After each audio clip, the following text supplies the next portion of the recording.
नमस्कार, मैं अभिषेक उपाध्याय। आप देख रहे हैं टॉप सीक्रेट। स्वामीनारायण की परंपरा में चमत्कार होते हैं, ये साक्षात चमत्कार होते हैं। यहाँ जीवन बदल जाता है। यही हुआ प्रद्युम्न भगत के साथ, जो स्वामी केशव संकल्प दास बन गए। हम आपको ये जो कहानी सुना रहे हैं, ये कहानी जीवन को बदलने वाली कहानी है। ये ऐसी कहानी है जो पूरी दुनिया को अचंभित कर देगी। एक युवा जो अपनी प्रतिभा के दम पर नासा और बोइंग के शीर्ष पदों पर पहुंच सकता था, जिसकी वैज्ञानिक क्षमता उसे दुनिया में वैज्ञानिक उपलब्धियों के शीर्ष की ओर ले जा रही थी, उसने अचानक ही एक रोज तय किया कि वो ये सब छोड़ करके स्वामीनारायण की महान आध्यात्मिक परंपरा का सहयात्री बन जाएगा। और वो स्वामीनारायण की संन्यास परंपरा में दीक्षित हो गया।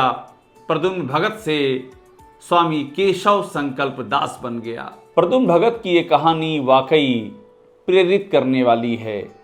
ये कहानी बताती है कि स्वामीनारायण की महान परंपरा में किस तरह के साक्षात जीवन को बदलने वाले चमत्कार होते हैं।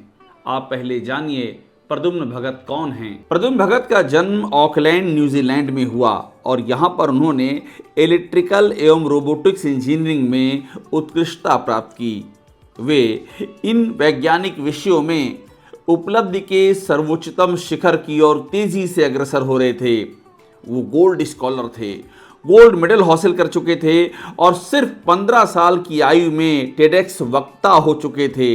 इतना ही नहीं, प्रद्युम्न भगत दो पेटेंट प्राप्त करने वाले एक नव प्रवर्तक थे। ये दोनों पेटेंट उनकी अपनी उपलब्धियों के थे, उनकी मौलिक उपलब्धियां जो उनके विचारों से, जो उनकी दृष्टि से और जो उनकी प्रखर मेधा और क्षमता से निकली थी। उन्होंने इस कम उम्र में बोइंग जैसी बड़ी कंपनी के लिए अत्याधुनिक रोबोटिक्स पर काम किया।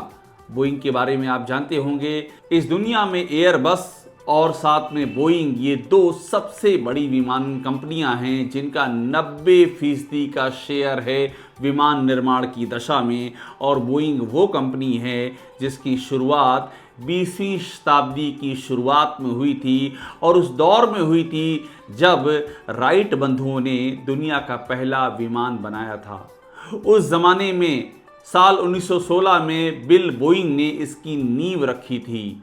तो इस दुनिया की सबसे बड़ी माने जाने वाली विमान कंपनी में प्रद्युम्न भगत को प्रतिष्ठित नौकरी का ऑफर था।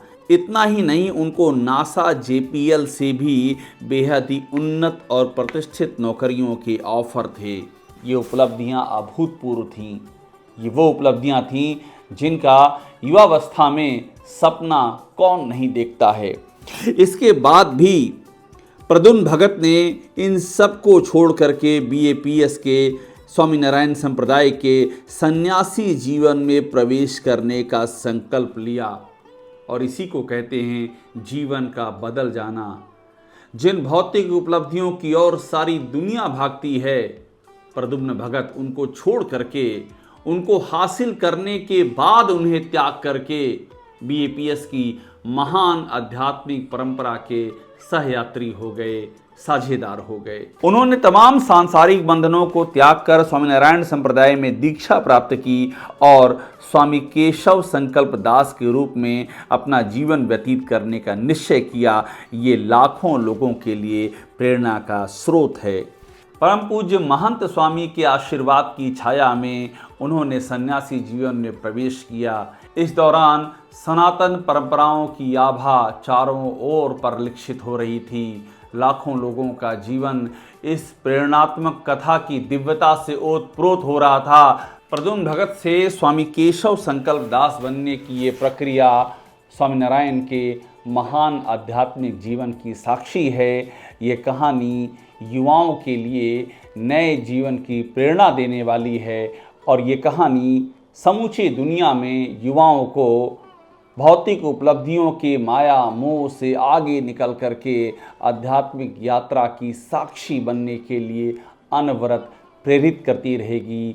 यही स्वामीनारायण की महिमा है, यही स्वामीनारायण का संदेश है।